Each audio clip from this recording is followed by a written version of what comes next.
Dyfishimi i çmimit të pesticideve dhe plerave kimik ka vënë në vështirësi të mëdha fermerët e varipopit në Fier.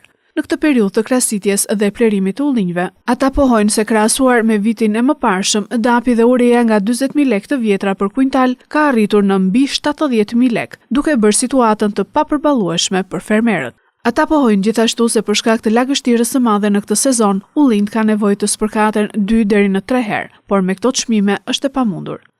Tani është faza që ne fermerët fillojnë me krahasitjen e ullirit. Fillojnë plerimet dhe stina.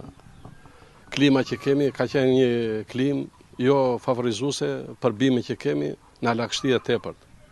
Edhe duke pasur lagështi edhe ca ashtu bima do trajtuar me plera kimike, që kosto këtyre ka arritur e përballueshme për fermerin sot.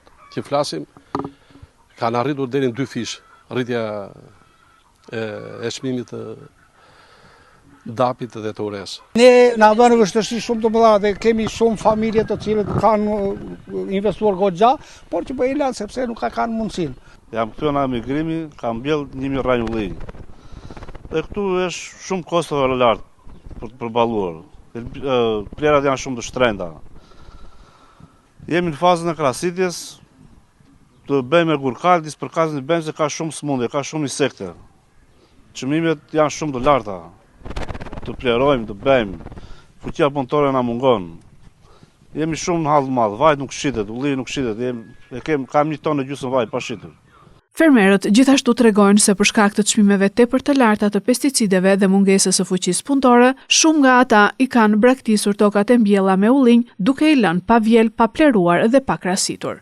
Nuk shitet, me 300 lekë të vjetra shitet ulliri. 300 lekë. Mua së më leverdis, kote di shkuri ka mbjell ullin, do t'i shkull të qenë.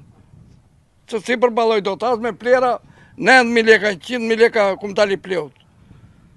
Ka fermerë që nuk po i spërkasin? Do t'i heqin fare, di lem tokat, s'kem që bëjmë. Dhe çfarë do bëni pastaj? Që do bëjmë, do ikim, do emigrojmë jashtë shtetit, do ikim, që do bëjmë? Fermerët e kësaj zone kanë të bazuar ekonominë e tyre familjare te kultura e ullirit dhe dështimi me të i çon pashmangërisht drejt falimentimit. Ata apelojnë një zëri për ndihmë nga shteti dhe e theksojnë se nuk kanë përfituar asnjëherë subvencione.